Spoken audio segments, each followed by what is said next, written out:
How to change Microsoft account password. So first of all, open the Chrome and log in now the Microsoft website and click here the continue button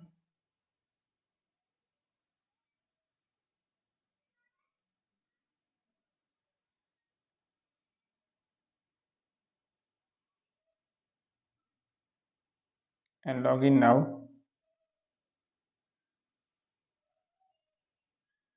and select your account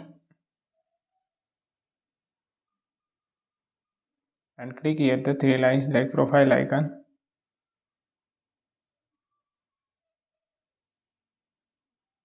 and select the security options and click here the two-step verifications and you will see like change password options, so click on it and enter your new password and re-enter your password and save now. So if you found this video helpful, please like, share and subscribe.